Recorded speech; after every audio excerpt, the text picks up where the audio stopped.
Okay. Okay. Hello, welcome, Kira Sirota. Thank you for joining us. I am delighted to have you here with us to discuss Parshat Chayei Sara. Specifically excited because right before Parshat Bereshit, I received my Haftorah unrolled, which is authored by you. And I think this book is fantabulous. I think everybody should have one. It's so great because in when we try to connect the Parsha with the Haftorah, many people struggle. They have a small connection, but they're not doing much more than that, you know? It's like in our Parsha, Babi Yamim, I think it stops there for most people.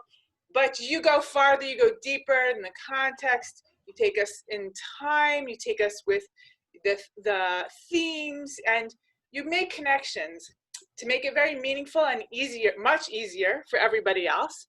And it's gold. It's a jewel, and I hope that everybody should buy one. If they don't have one, they can, I'm sure, message you on Facebook or whatnot. For sure. And I'll be happy. I sent it to you by mail, actual physical snail mail, autographed copy. You sent it to me a mail, but it was some trek, and I have a personal inscription. So maybe if you order one, you can get one too. Thank you. The best commercial. Yeah. I love it, and I thank you very much for creating it. And it's something I'm surprised didn't exist before, and I'm very, very overjoyed to have it. Thank you. Thank you. Very, very kind of you. Yeah, no, kind of yeah, you. Yeah, well, you know, nobody likes feeling, you know, lost. And that's, I think it's a very common feeling that people have when you get to shul, especially us as women. I'm not saying anything, but when I get to shul, it's pretty much Haftorah time. But even if not, these days I'm there in the beginning, and it's you know, on my block outside. Anyway, and people really feel lost. The Parsha goes in order, right? You go Avraham, Yitzchak, Yaakov, you know, more or less in order you could follow. And the Haftorah really, really doesn't. You could be anywhere in the Nevi'im, and the Nevi'im is Parak of Malari. And you could end up anywhere. Like this week, you are at the transition between David and Shlomo, and there's an assumption. You know who all the characters are. You know all the personalities. You know their relationships. You know the politics. Right? How are you supposed to know that? Right? And then next week, last week we were in Melachim Bet, 100 years later. Right. And then you're supposed to know. You have to know the economic situation of you know, the Elisha had to do all those miracles. Why? How are you supposed to know these things? Right.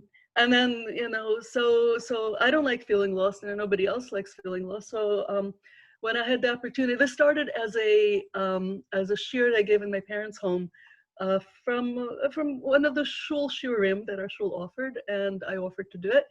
And it was in my parents' home, and I met weekly. And when I said, okay, let me do a shiur, actually it was my husband's idea, because I was bored one year, and in addition to my job, no, it happens. I'm a software developer by profession, and we have a bunch of kids. At that time it was 6, and the 7th was born while I was doing the shiur. But like I felt like I wasn't learning enough. I felt like I wasn't doing enough. So then you go teach. And because there's nothing, like if you want to really, really know something, then there's nothing like teaching. And then I said, okay, well, if I'm ever going to go teach something, then it's going to be the Haftorahs, because that's the thing that I know least. That's the thing I'm least comfortable with, and I'm sure other people feel the same way. So I spent a year doing research, and then I started doing it. One of the things I did was I wrote my own translation. So this book, the translation is also my own. And the reason I did that, because I wanted to present it like this. It's like poetry, and people could see. So Nevi'im Achronim is for sure poetry, but Nevi'im Rishonim also. So it's also a lot, if people who grew up with the linear Rashi, you know what I mean? The blue linear Rashi, and we all love it so much because it's so easy to follow, right? so I said, if I'm going to do something, it's going to be linear, phrase by phrase, according to Tamei Mikra. But there's no translation like that. So I made my own, because that's how I really wanted to present it. And if I was already doing my own translation, so I made sure it was like a modern, current, with the connotations of the words that we use now, not the words that were used 100 years ago, even when the JPS or some of the other translations were made. And of course, no these and thous or beholds or whatever. Anyway, so that was one thing I did. And then what really interested me is what you pointed out. Okay, so of all the Prakim and all of Nevi'im, all those chapters, why did Chazal pick these? And it goes way back to Chazal, at the least, latest they're shown him, because the Rambam has a list. It's slightly different, Sephardim, Ashkenazim, blah, blah, but pretty much he's got the whole list in the Mishnah Torah. So it goes way back.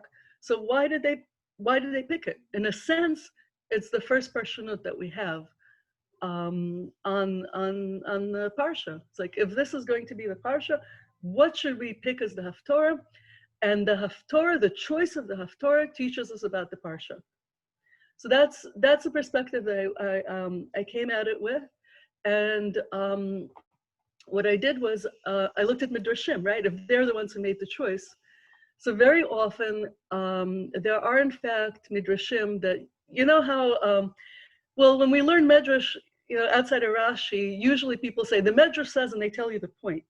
And if you go read it, there'll be a pasuk here and a pasuk there, and most of us kind of like skim over the psukim or glance over them, don't really open them.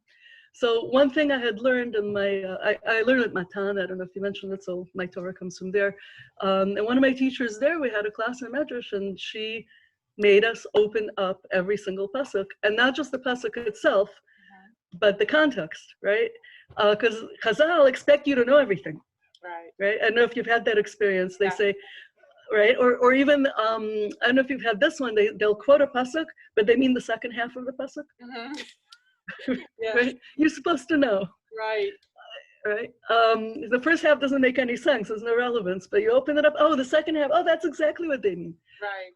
Right. So actually, what happens with Haftorah is that they're going to be midrashim that, to make their point, they use one pasuk from the parsha and another pasuk from the Haftorah, and they say, here's my point. And if you actually open it up and you look at the context and you see, that is parshanut, right? That is, they're giving you a perspective that if you take this thing and that thing, you put two lenses together, you're going to see something that you wouldn't have seen otherwise. And you learn about both parts. That actually did happen in Chayei Sara. But Chayei Sara is special. The connections here are, there's something that I found that's like insane. I didn't write about it because I don't know, maybe you and I together could figure out what it means. Yeah, I'd love it.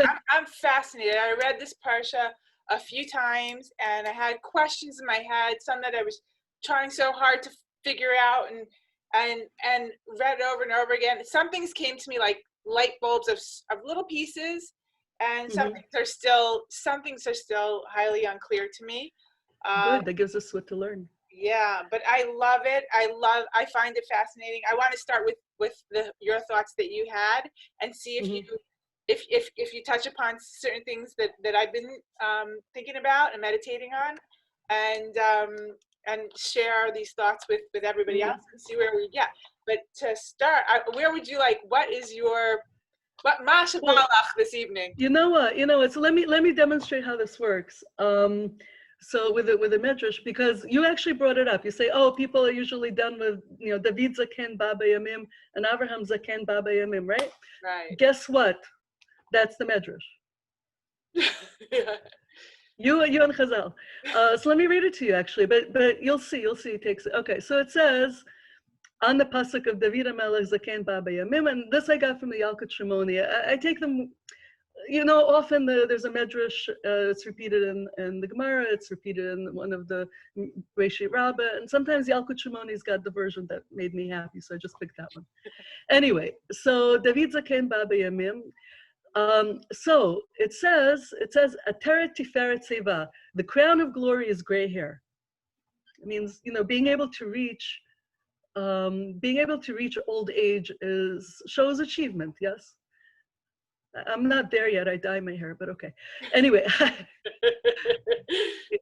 I'm young. I haven't reached this. And in any case, yeah. In any case, so how do you get it, right? So Chazal say, how do you reach this level of having achievement? Yes, it says through righteousness, tzedakah. And how do we learn this? From Avraham, because it says about him. I'll keep reading in English and I'll bring up the Hebrew also because it's important. His children will follow the way of Hashem to do righteousness and justice. That's a pasuk from last week's Parsha Vayera, but it's a key pasuk.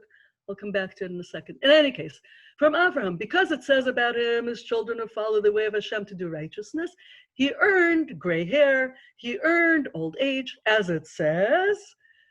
Avraham was old, getting on in years. Avraham zaken ba b'yamim. So you find with David, because it says about him, David did justice and righteousness to the whole nation, he earned old age, as it says, David zaken ba b'yamim.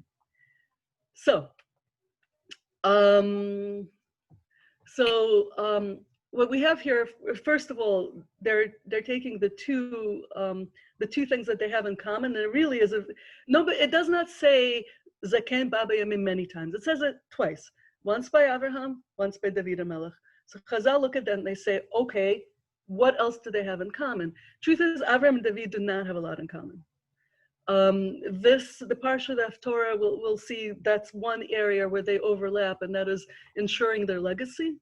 That's the theme of the Parsha, and that's the theme of the Haftorah, and I'd like to come back to that. But before that, when it says, okay, this is what they have in common, this is what they have achieved.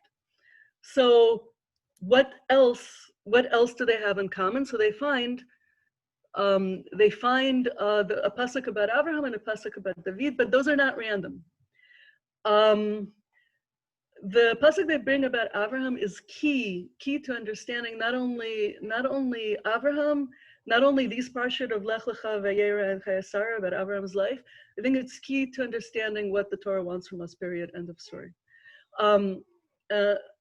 Because it says, first of all, when Lech Lecha starts, Avraham is chosen. Nobody tells us why. We don't know why, right? Until somewhere halfway in Vayera, God says, by the way, I have to do this thing. I have to tell Avraham what I'm about. Why? Because Avraham is special. Why is Avraham special? What is different about him that made him Avraham? Because I know him, that he will teach his children, right? Not just himself, but the people around him, and his household after him, that it will last for generations, to do what? Derech Hashem. And what is Derech Hashem? It defines us here, tzedakah u'mishpat. Now, tzedakah u'mishpat, people think, well, first of all, the term tzedakah confuses us, right? Because we use it in a very different, what does tzedakah mean to you, roughly, right? Me, tzedek means righteousness. It doesn't mean, I don't think of tzedakah, especially since I moved to Israel. When I first moved to Israel and they came to the door and they're like, litrom, I'm like, tzedakah? Like the words don't even, in America you say tzedakah when you give tzedakah. Right. Here they don't say giving tzedakah, they say litrom. No. So even when I come here, it even became more finely tuned that tzedek is something that you do, that just means it's the right thing to do. You're doing the right thing, as opposed to tzedakah. In America, I used to think of tzedakah as something as more of a chesed, something that you're doing as a chesed, but that's not really what tzedek means. I think tzedek means following according to the strict law of justice. Okay, so here's the thing. It's not. It's not. Mishpat, no. Mishpat, tzedakah u'mishpat. Now, mishpat is the rule of law. The halachas that we have of mishpat is make sure that everyone has access to the law, which is already not a small thing. In the ancient world, it was not to be taken for granted. In the modern world, it's also not taken for granted, because somebody who's got connections, who can afford a good lawyer as opposed to a court-appointed lawyer, somebody whose lawyer knows the judge, somebody who is well-connected is going to have a different experience than somebody who is new to the country, yes, who doesn't have connections, somebody who's poor, who doesn't know the system, isn't able to navigate the system for whatever reason. So it's also not 100%, like that has not been settled. But it means just, pure justice, rule of law, and access to the justice. That's It's mishpat. interesting because then I would think that the shofet is according to acting within the laws that you have set for society, but tzedakah would be more of this is what's tzedek, this is what's right. But when you're working within Exactly. mishpat, you're working within the law, you know? That's exactly the point. It's not the same thing. Right. To do it's possible to use the rule of law to cause greater evil. Yes.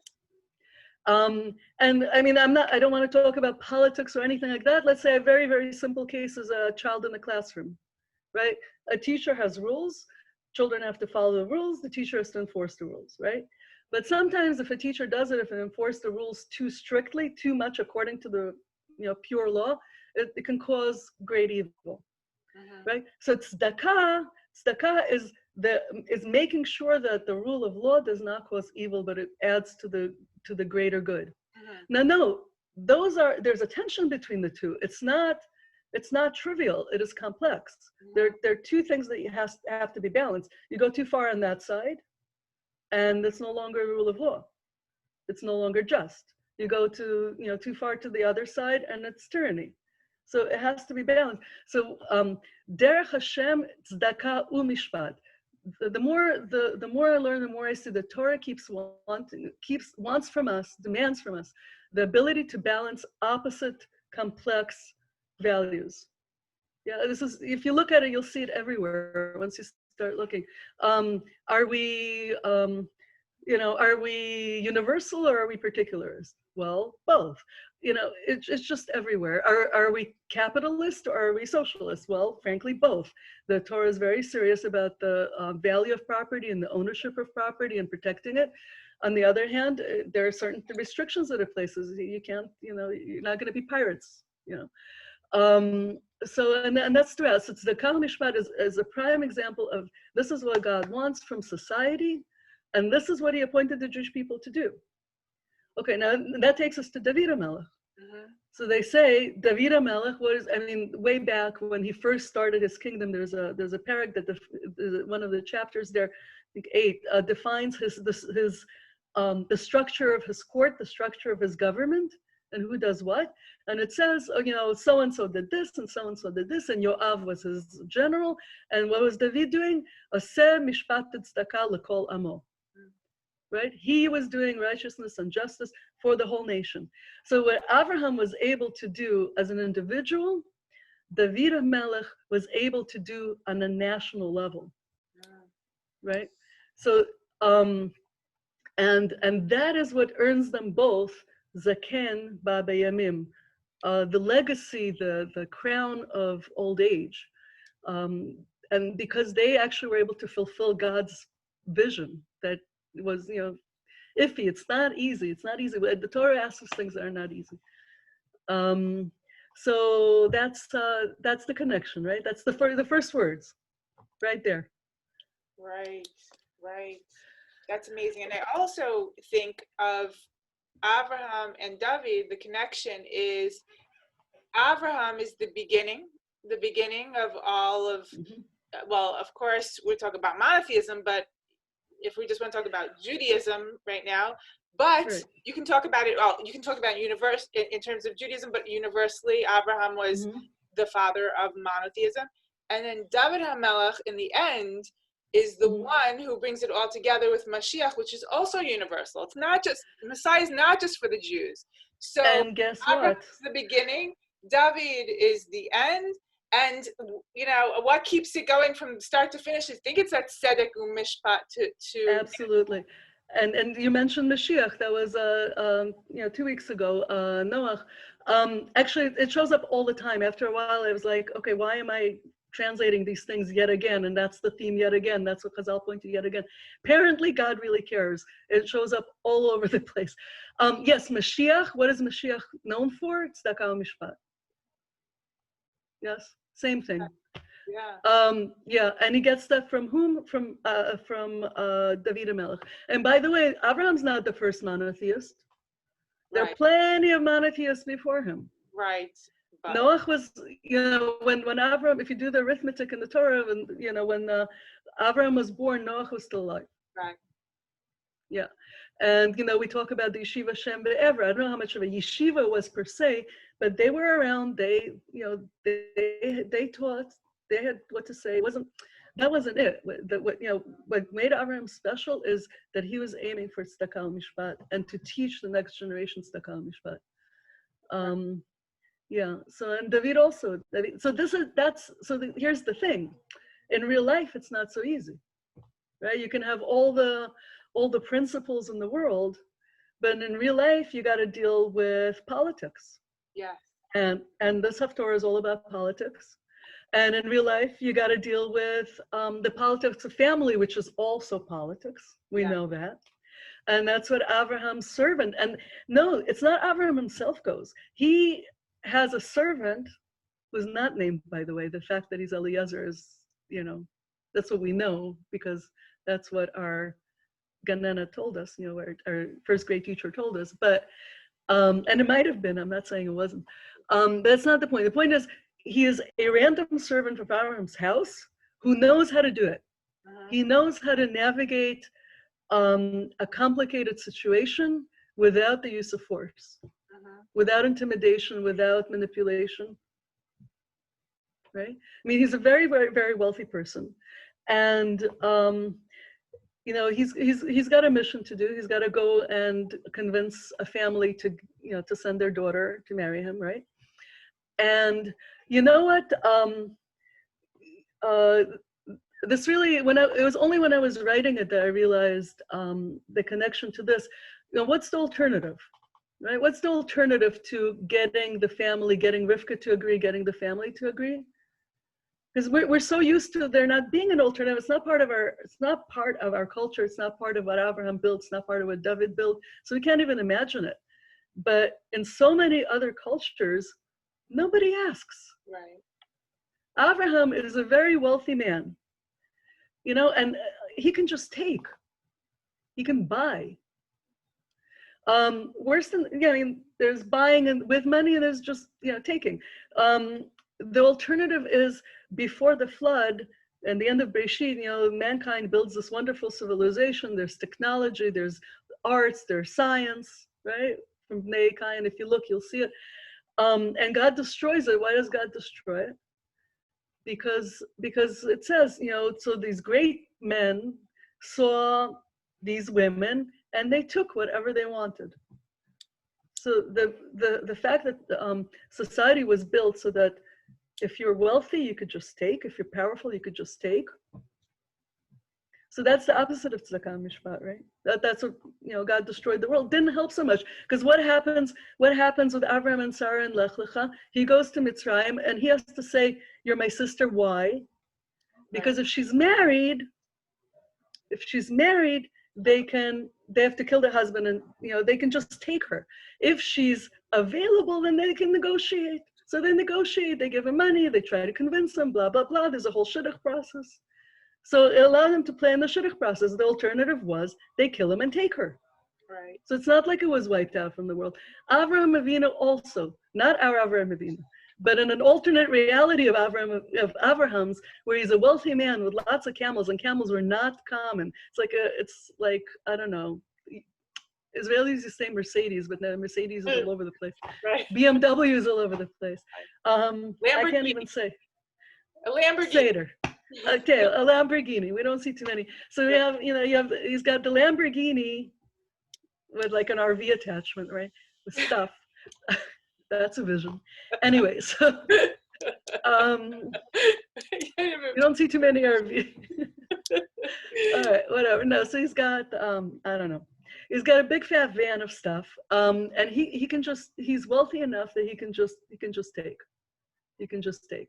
But he doesn't just take. And it's not he himself, it's like his servant knows how to go about doing this. The servant knows what to do, what to say to impress the family in such a way that they agree. Now, Rivka, we knew the whole time she wanted to come, right?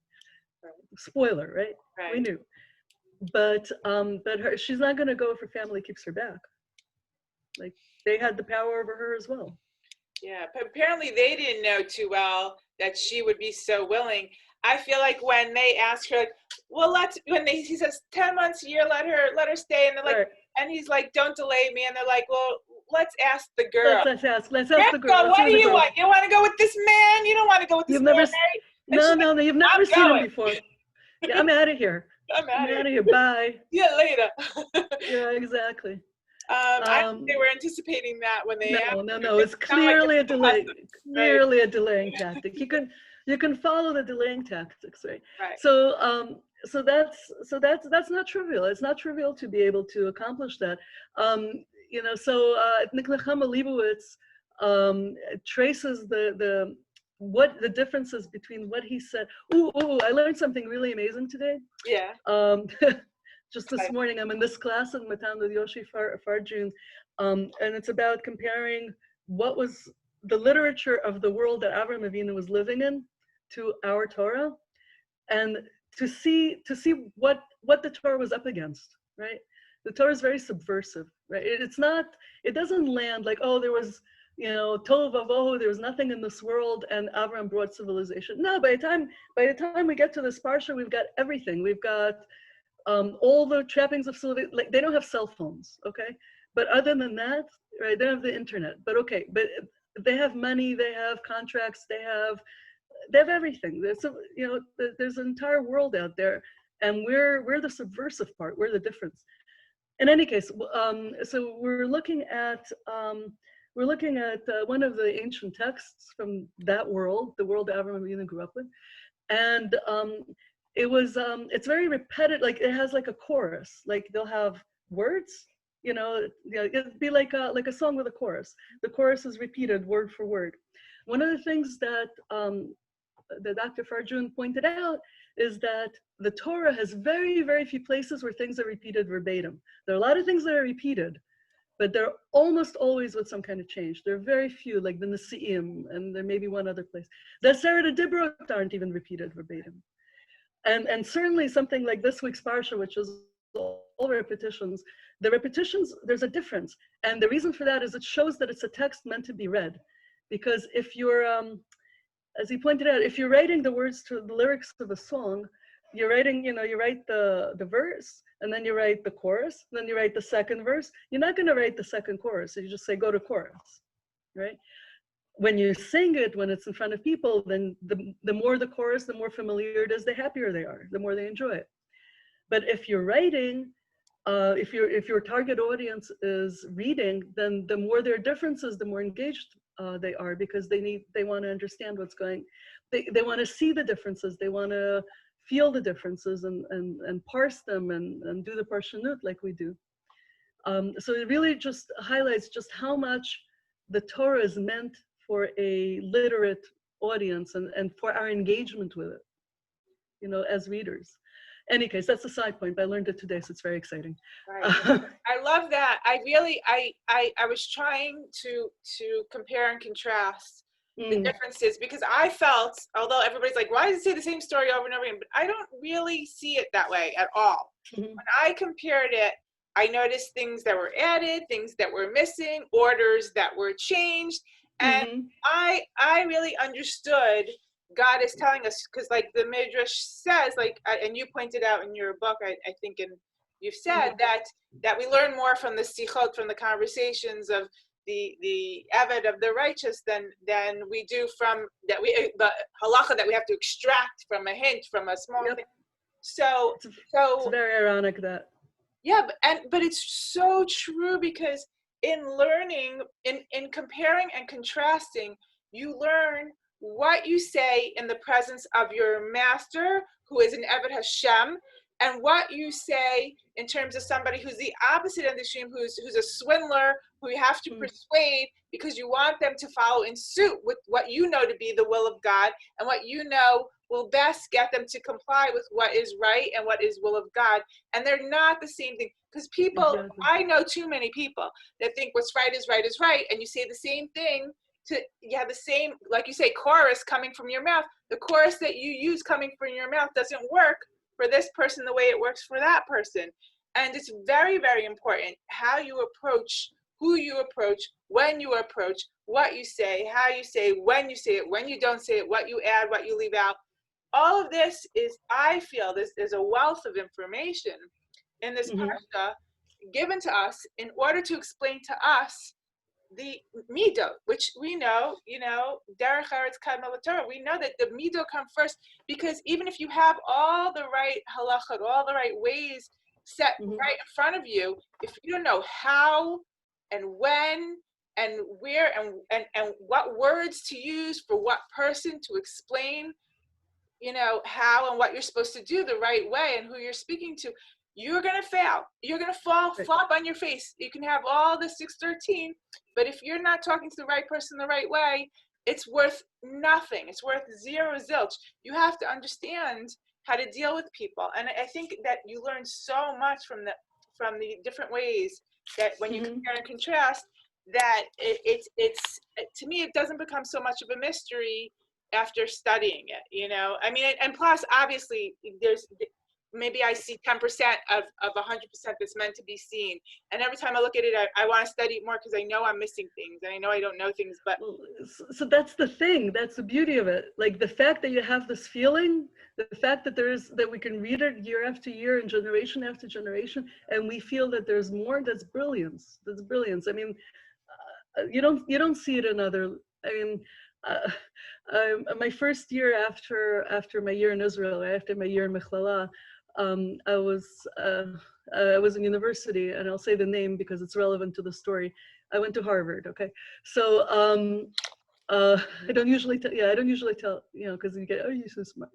Anyway, no, but the relevance there is I took this class called we called it Heroes for Zeros, but its real name was Greek literature, Introduction to Greek Literature. And we had to do like some parshanut on the Homer, and I just spent a year in Mechala, so as we would say here, katana-like, no, but seriously, it really felt like the level of the writing and the level of the commentary in the writing and what you could do with it is it's wonderful, it's beautiful, all the power to it for what it has done. But it's not on the same level. Not only that, I don't know if you've ever had a chance to read parts of the Apocrypha. Okay, so in Bayit Sheni, after Tanakh was closed and the Nevuah was closed, so Jewish people would still write stuff, okay, but they wrote fake stuff. They wrote fan fiction, and I'm not making this up. There's actually something called Tzava'at Ruven. Okay, Ruvain's last will and testament, as if Ruvain, that is Yaakov's son Ruvain, yes, the real Ruvain, were to write his life story and what he learned out of it. Okay, but it is so badly written. It's like, it's so obviously fake. And there's fan fiction that's quite good, and this right. is just not good. Even if you go read the Sefer Maccabim, it's not on the same level. I don't know why I'm telling this. No, because this really is. This is when there's Ruach HaKodesh, there's Nevuah, the Nevuah of the Torah, Nevuah of the Nevi'im. Also, there's depth and there's layers that you just don't get otherwise. You just don't get it. Right. It's just not on the same level. Like people who work with the text can see. It's not on the same level. And then now, if you found that in repetitions, let's talk about the repetitions in Haftorah. Now, I never noticed it, right? Like, so let me just briefly tell the story for people who are listening who don't know it offhand, because why would you? The basic story goes like this. David HaMelech is getting old. Everybody, he kind of is no longer really functioning so much as a king. So they have to pick a successor. And his oldest surviving son, Adoniyahu, decides that he's going to be king, and he has some of David's court goes with him. Wait, you know what? Let me tell it in the way they told it. Adoniyahu decides to have like a pre-coronation party while his father's still alive, which is really like bad form, but okay. So he has this coronation party and he invites his supporters. So he invites, Yoav, and he invites Tzadok and some of the princes, and he does not invite Natan and Navi, and he does not invite Shlomo, right? So the text tells us this, and then the text tells us a conversation between Natan and Navi and Bathsheba, Shlomo's mother, where Natan Navi tells her, by the way, have you heard that Adoniyahu made a pre-coronation party and Yoav was invited and you and I are not invited? Have you heard this? It tells it to us again. And then they make a plan. He says, you need to go to the king and say, didn't you promise me that Shlomo, your son, is going to be king? Which, by the way, is the first we hear of it. But, we know how it ends, but it's not like we were told that before. So that must have happened in the past. And then Bathsheba goes to the king. She, gets an audience with the king. The king is not feeling well. And she gets an audience. She says, by the way, Your Majesty, have you heard Adoniyahu? He's sort of did you tell him that he's going to be the next king?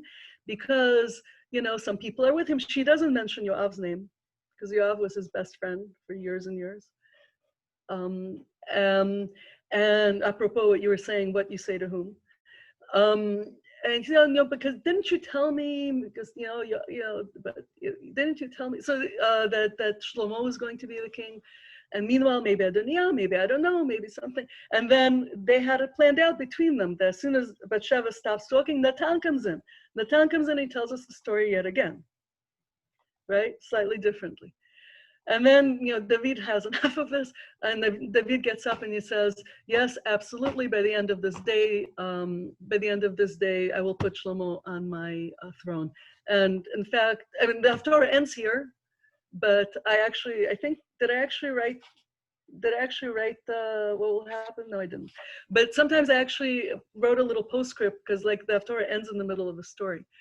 Or begins in the middle of a story. Sometimes it also ends in the middle of a story. In any case, so we heard the story 4 times. When it happened, Natan telling Bathsheba, Bathsheba telling David, Natan telling David. And now I never really noticed it. I've learned a parak before. It's popular, it's sweet, it's fun. My kids had it on their bagrut back when there was a bagrut in Bikiyut and Tanakh, and they had to learn a ton of stuff. But not until I actually started translating it that I realized I'm translating the same thing over and over again.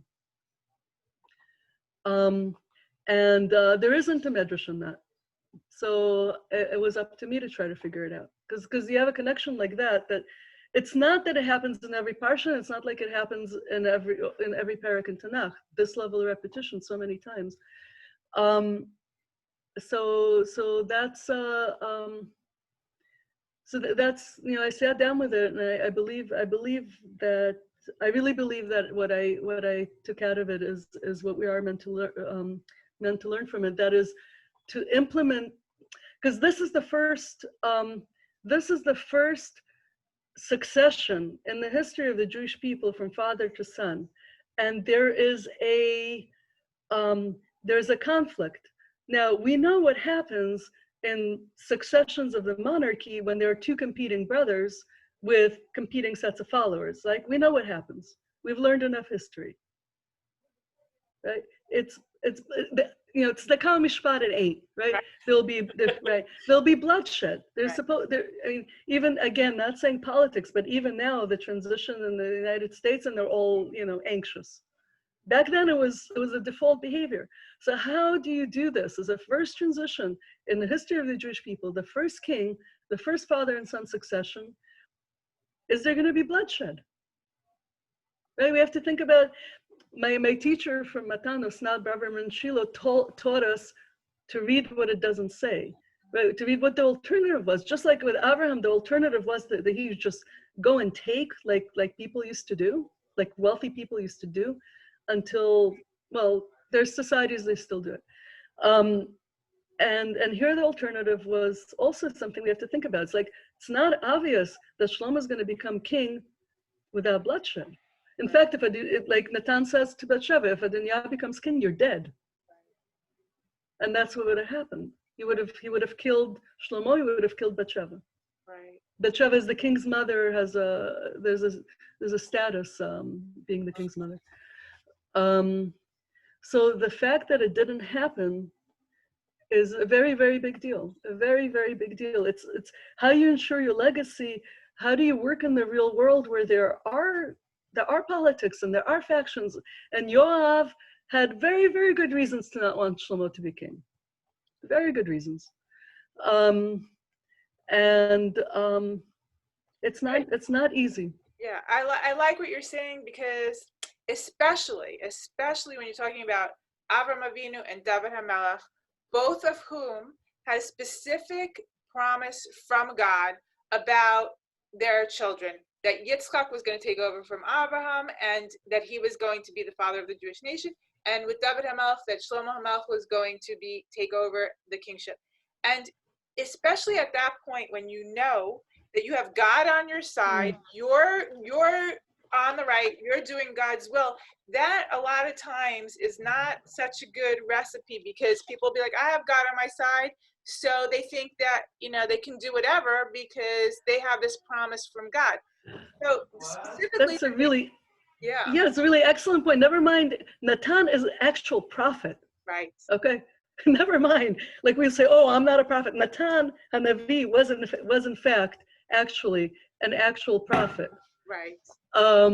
And even so, it's exactly what you're saying. He did not go and say, he didn't even go in, like, you had to figure out, how do we say this to David HaMelech without hurting his feelings? Right. That was also something he was thinking about. Never mind, oh, God told me I'm going to make this happen. Of course it's going to happen. Or A, I don't have to do anything. Or B, I can just plow my way through it and it doesn't matter what the casualties are. Exactly. It's exactly, Another thing that I really liked in the story was when you see, first of all, that God gave to Abraham Eliezer. And we know Eliezer, God is my help. We see through the story how Eliezer talks about God, and he seems to have gotten everything from Abraham's house, and he seems to be the ideal servant for Abraham, and Natan, the prophet, for David HaMelech. And these were people that were given as right-hand men to these people of God, and God sees fit to help people that are doing His will with these proper, servants or sidemen. And when Eliezer said, "What if she doesn't follow me?" Abram's like, "Don't worry, God will send an angel before you," because he's talking from his experience. When you're doing the will of God, when you're doing the will of your master, God will send somebody for you. It's like he's specifically saying what he's encountered and what he knows to be the case, and that they understand at this level of being David HaMelech and Avraham Avinu, that if you're truly attached to doing the will of God, you don't need to use force, you don't need to use violence, you don't need to go to these extreme measures. If you go with tzedek and mishpat, then God will help you the rest of the way. You go with tzedek and mishpat, and the rest God takes care of. He takes care of, but look how much thought goes into what they've done. Yeah. Look how much effort.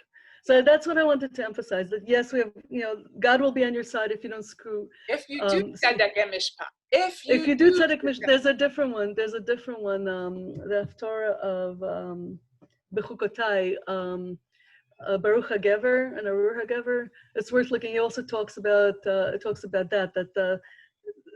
people, have faith in God until it comes to their money, and then not so much. Anyway, but it's again the same theme over and over again. But here, the servant asks, okay, what do I do if she doesn't want to come? So yes, God will help, but the alternative answer would have been, you take her, right? It's not. It doesn't even occur to us, because it's not us. They succeeded. The fact that we cannot imagine such a thing is because they succeeded. And they succeeded, like you're saying, they inspired the people around them, which is the amazing thing. Because anybody, it's much less important if a person is able to be this wonderful tzaddik in their own lives and it does not affect others. Nice, what was it? Hanoch walked with God and he's gone. Well, he's gone. I don't know. He had no impact on this world. But you see also with the fact that the people around them that God sent, but also that they influence, right? That they're able to work hard They have to work hard at, at the Sakamish, but yes, God helps. But they have to think, so Natan and Bathsheba sit there and think, what is the right way to approach the king? To cause, because he's not well, and we don't want to hurt him any more than he's already been hurt in his tragic life. That's also important, that like, yes, we all know Shlomo is going to be king one way or another, and Natan's a prophet, he knows, right? But how do you get from point A to point B, instakal mishpat, and not hurt people along the way? That's the kind of thing that we can't derive from the edges of words. Like, we have to be shown. It's worth the text. It's worth the paper and ink to show us how to do that. It's What I really like is Avraham saying to Eliezer that, don't worry, God will send an angel to help you along the way. But if not, even though he knows fully that it will, but if not, you will be alleviated from this promise. To take that pressure off of him, do everything that you can. But because I think that's in terms of psychology and how you handle, I mean, even like with children or whatever, when you're trying to teach them to do the right thing, there's so much pressure. Do the best you can. Take every possible step you can, then don't worry about it. If you can't do it, then it's okay. But, just try until, and I think that's also a very important message. It makes me think that, God does that for us also. You see it in the Torah all the time. There's plan A, like what he wished we were able to accomplish. And then there are a lot of plan Bs, lots and lots of them. Right.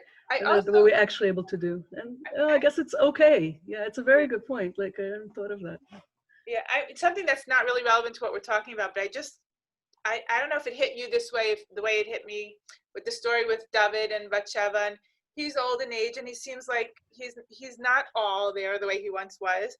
But when they come to him, Bathsheba and then Natan, and when they invoke the name of God and the promise of God, it seems to trigger life in him. He seems to be reinvigorated with purpose and life in a way that he had been slowly losing before.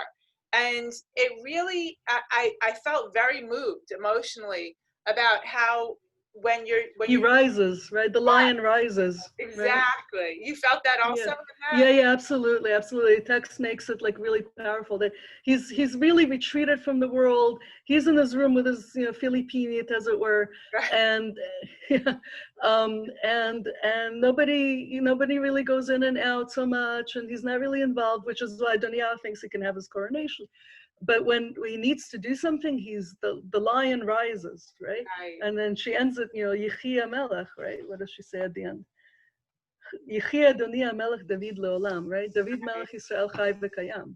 But because of this, if David Melech Yisrael were not able to ensure succession without bloodshed, no David Melech Yisrael Chai V'Kayam. It would have been over.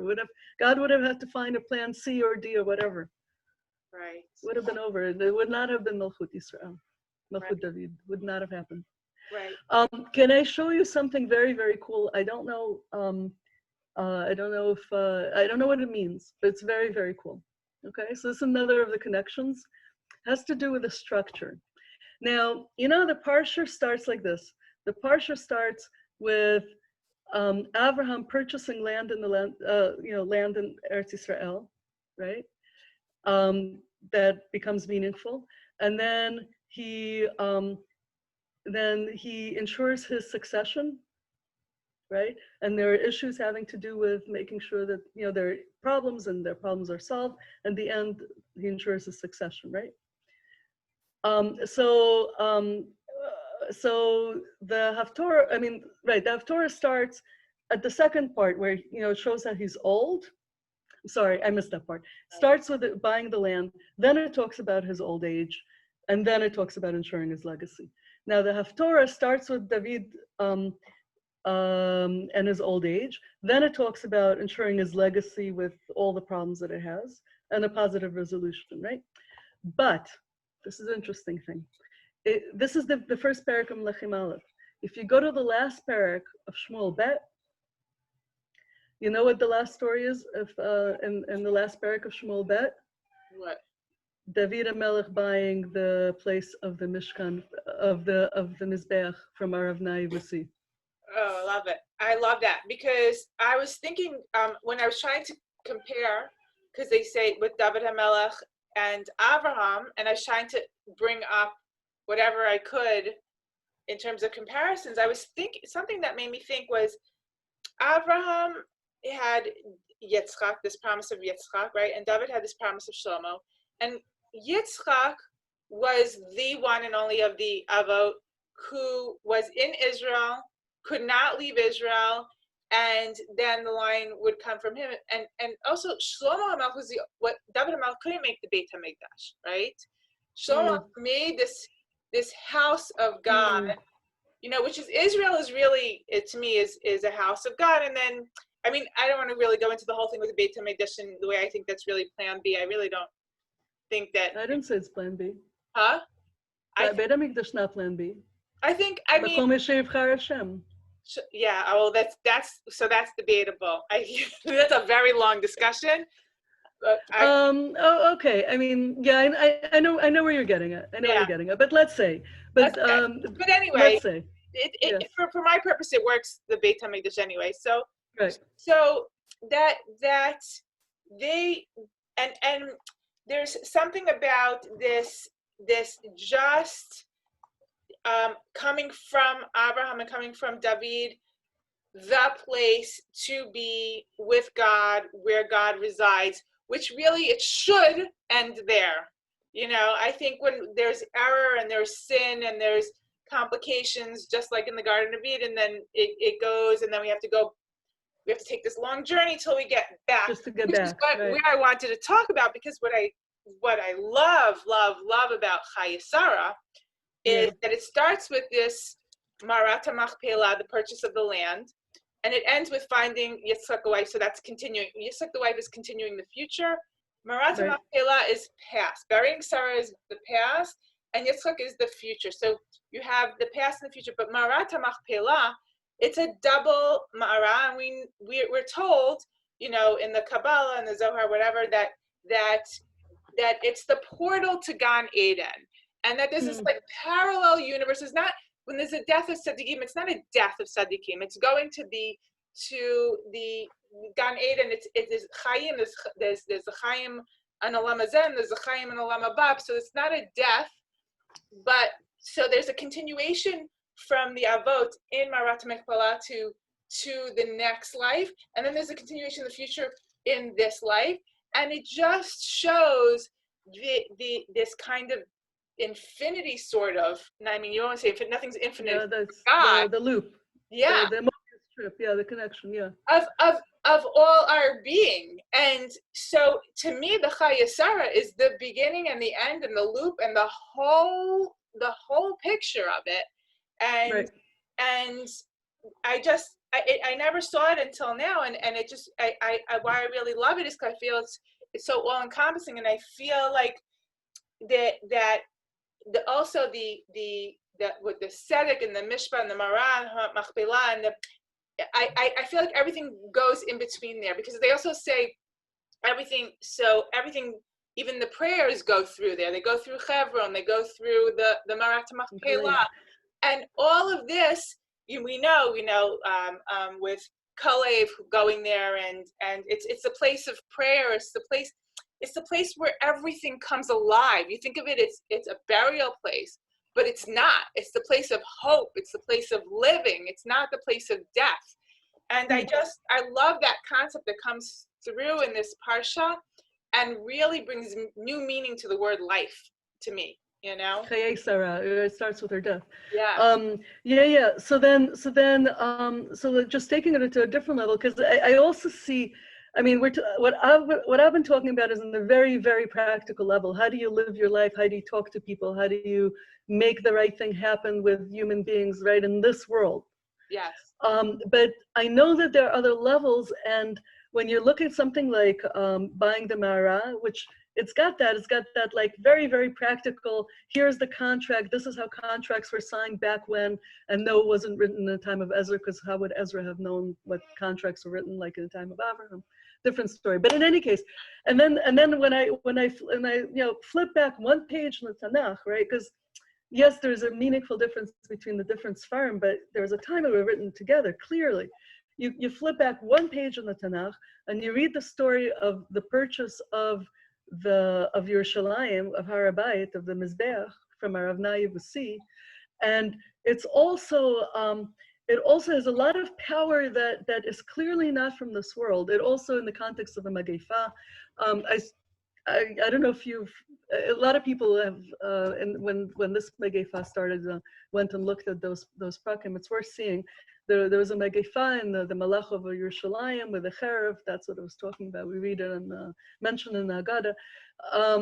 And David goes and purchases this, and there are midrashim about it also, about how, very primordial midrashim about how there was a rock there and he lifted the rock and water started flooding, right? Almost going to drown everybody. And then he had to say something mystical to cover it, because it also, it's an entrance to Gan Eden, it's an entrance to other planes of being. And also there's something about the fact that they both had to purchase, with big contract. They were like, no, take, help yourself. Both of them say the same thing. Both Ephron and Aravna saying, what? I'm going to keep something back from you, the king. Yeah, help yourself. He's like, no, I'm buying it. I'm paying for it. The contract is going to the tabu in the registry. The same thing as Avraham. And for some reason, it's very, very important that we own it outright, fair and square. Of course, the irony is that the three places that Avot were purchased, right? The Har HaBayit, Marat Mechpelah, and Kever Yosef and Shechem that Yaakov paid for. Those are the ones that are not in our hands right now. Yeah. I don't think that's a mistake. I really think, and my belief, I know that people don't like to hear this, but is that I think it's a part of God's grace that it's not in our hands. I think you're right. I really don't think we're at the level to have it and treat it in the way it's supposed to be treated. No, we have to work on tzedakah mishpat. Yes. All of this is conditional. What you're talking about, you mentioned earlier that Avraham was promised Yitzchak and that David was promised Shlomo. God makes it very clear when David asks, that's another Haftorah, like again, keep repeating myself. When David asks to build a Beit HaMikdash, and he's like all excited about it, and the Tana Navi says, yay, that's a great idea. And then that night God says, no, sorry, you have to tell him no. He says it's very conditional. It's conditional as doing what he wants, and he makes it very, very clear what he wants. He wants the Kal Mishpat, all the mitzvot in the Torah. Okay, not all. There are some that are there to make us unique, to fight paganism and a manipulative relationship with God. There are a lot of those. There are those that make us unique. There are all kinds of mitzvot in the Torah, but there are so many that are there to create a society that God could be proud of. He wants to shep nachas from us and not to be embarrassed by us. Yeah, and we're working on it. We're working on it. We really are. I think as a society here in Israel, I think the fact that it's so important to so much of the Jewish people. The fact that Netanyahu, again, not politics. I'm not taking a stand here. I'm just making an observation that what he is accused of, while is problematic on a very different level than it is in other parts of the world, than it could have been. A very different level. And the fact that it matters and we care, it shows something. It shows that it's something we're working on. I mean, we're far from it, but we are working on it. I really believe we are. Yeah, but you're right. Yeah, we're not ready. But there's something there. So the purchase. So there's also there's the purchase for the future, the past that's going to be the future, right? Yeah. Right. Of Avraham, that he buys, and David HaMelech buys something, and he gets ownership of what's going to be, that they're not going to enjoy it. They can't experience it. It's for future generations, and David buys it. It's for future generations. Avraham buys it. It's for future generations. And then And then, you know, you have that statement about both of them that they have earned their old age. They've achieved something, lifetime achievement, yes. Right. And then you say, oh, you can rest on your laurels after your lifetime achievement. Well, no, then you have to ensure the next generation, the legacy and all the problems that has. And they work hard at it. And everybody around them works hard at it to make sure that it's done right. And then it goes, you know, in the direction that will give God nachas. And then, you know, it's really very just like the same structure of the two of them, the Parsha and Haftorah. Right. It's quite remarkable in this week. It's not just you know, two words, you know, here and there. Right. Well, Baba Yamim, it's that now it kind of sums up that there's so much meaning in those two words. And it is very poetic, and it is, I think, also metaphorical and has a lot of meaning. But I really like what you say about this, you know, makes you think of halicha. It's a process, it's a thing. And that's why you see that Avraham he had this full life with everything, and he was busy until the end of it. And Yaakov, it was a problem when he wanted to, you know, it said he wanted to Yoshev B'Sheket B'Shalom. Yeah, they're never. And that is, I guess, not what we're here for. And I mean, I guess I do think it's a positive thing. I do think it gives meaning and value to you every last second and every last breath of your life is infused with purpose. And whether we want it or not, whether we want the work or not, it's ours to use. Yeah. Not 20 years old anymore either. Yeah. Anyways, we've been on a full hour, and I could talk to you forever. I thank you so much for engaging me in this conversation. I love it, and I look forward. I hope you'll join me again. And people can message you and find you, right, if they want the book. Yeah, they want the book, right? Just make sure my name's spelled right. It's with an E at the end. Right. I guess they see my name on the thing. Yeah, it's Kira. Yeah, it's Chayei Sara at Gmail. It's not hard to find me, or on Facebook, or if you Google me, or if you can also find it on Amazon. If you look for my name in Amazon, it'll come up. And anybody who wants to contact me personally, and I'll make an appointment at the post office and mail it out. With pleasure.